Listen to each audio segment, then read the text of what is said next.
آج ہم ایک بہت ہی دلچسپ اور شاید تھوڑا سا چونکا دینے والے موضوع پر بات کریں گے۔ یہ کہانی ہے کہ کیسے قدیم مفکرین نے اخلاقیات کا سرچشمہ اپنے اندر ہی تلاش کر لیا، ایک ایسے خدا کو ایک طرف رکھ کر جو کبھی بولتا ہی نہیں تھا۔ اچھا، تو سب سے پہلے ایک بنیادی سوال، صحیح اور غلط کیا ہے؟ یہ ایک ایسا سوال ہے جو ہم سب کبھی نہ کبھی خود سے پوچھتے ہیں۔ آخر ہماری اخلاقیات آتی کہاں سے ہیں؟ ہمیں کیسے پتہ چلتا ہے کہ کیا کرنا چاہیے اور کیا نہیں؟ آج سے تقریباً 3000 سال پہلے اس کا جواب بہت سیدھا تھا۔ جواب تھا آسمان۔ قدیم چین میں یہ مانا جاتا تھا کہ ایک مطلق اور منظم آسمان ہے جو ہر چیز کو کنٹرول کرتا ہے، اور وہی اخلاقیات کا حتمی پیمانہ ہے۔ لیکن ایک بہت بڑا مسئلہ تھا، کیا ہو اگر آسمان خاموش ہو، اگر وہ ہمیں براہ راست نہ بتائے کہ کیا صحیح ہے اور کیا غلط؟ یہیں سے سارا فلسفیانہ سفر شروع ہوتا ہے۔ تو اس خاموشی کا نتیجہ کیا نکلا؟ جب اخلاقی رہنمائی کا کوئی بیرونی ذریعہ نہ ہو تو معاشرے کا کیا بنتا ہے؟ اس کو سمجھنے کے لیے ہمیں شائن خاندان کی تاریخ میں جھانکنا پڑے گا۔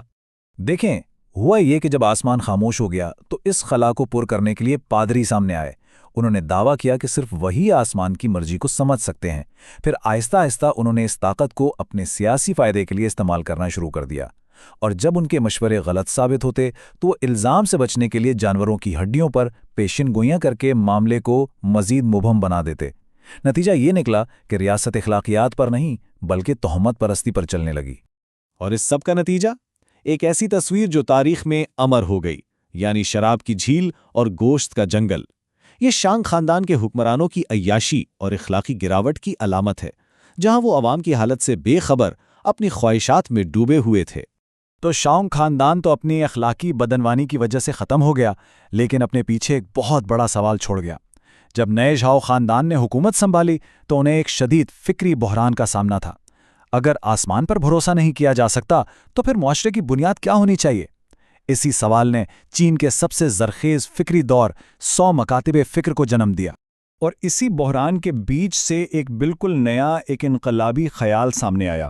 کنفیوشس کے مکتبہ فکر نے کہا کہ جواب کے لیے آسمان کی طرف دیکھنے کی ضرورت نہیں ہے، جواب ہمارے اندر ہی موجود ہے۔ یہ بہت اہم نکتہ ہے۔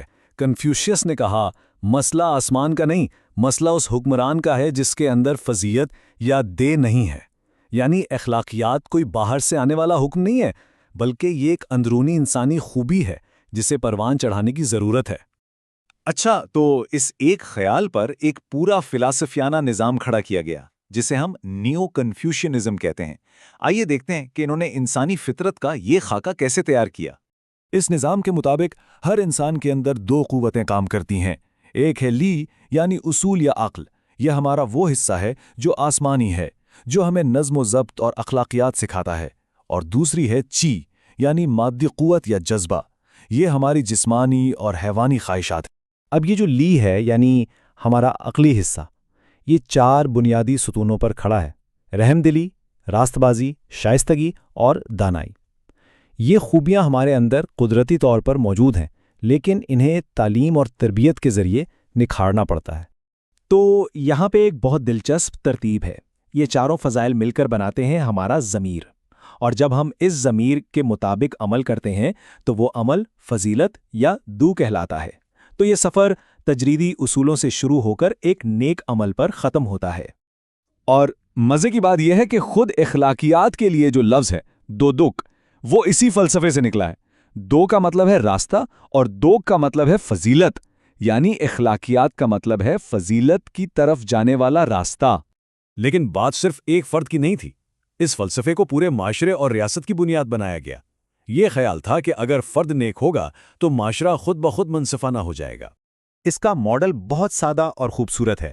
اخلاقیات شروع ہوتی ہے خاندان سے، والدین کے احترام سے، پھر یہ پھیلتی ہے پورے معاشرے میں شائستگی کی صورت میں، اور آخرکار یہ ریاست سے وفاداری کی شکل اختیار کر لیتی ہے۔ یہ فرد سے شروع ہو کر قوم تک جانے والا سفر ہے۔ اور یہ صرف کتابی باتیں نہیں تھیں، اس کی ایک زبردست مثال آج بھی موجود ہے۔ سیول شہر کے 4 بڑے دروازے، ہر دروازے کا نام ان 4 بنیادی فضائل میں سے ایک پر رکھا گیا ہے۔ یہ اس بات کی زندہ علامت ہے کہ ریاست کی بنیادیں انہی اخلاقی اصولوں پر رکھی گئی تھیں۔ تو اب ہم اس سفر کے اختتام پر پہنچ رہے ہیں۔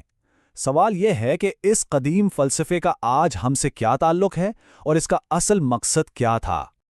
حیرت کی بات ہے کہ یہی سوچ ہمیں صدیوں بعد مغرب کے ایک بہت بڑے فلسفی ایمانوئل کانٹ کے ہاں بھی ملتی ہے۔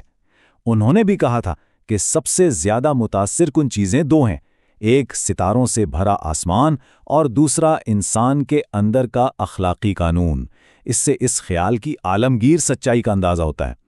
آخر میں کنفیوشس کا اپنا یہ سوال سب کچھ بیان کر دیتا ہے۔ وہ کہہ رہے ہیں کہ فطرت اپنا کام کر رہی ہے، دنیا چل رہی ہے، لیکن آسمان تو خاموش ہے۔ تو پھر جوابات کے لیے باہر کیوں دیکھنا؟ اصل توجہ تو خود انسان پر ہونی چاہیے۔ تو پھر مقصد کیا تھا؟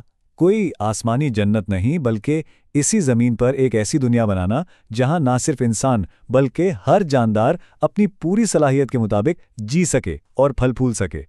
گویا زمین پر ہی ایک جنت تعمیر کرنا۔ اور یہ سب ہمیں ایک آخری سوال پر لا کر چھوڑ دیتا ہے، ایک ایسا سوال جو ہر کسی کو اپنے آپ سے پوچھنا چاہیے۔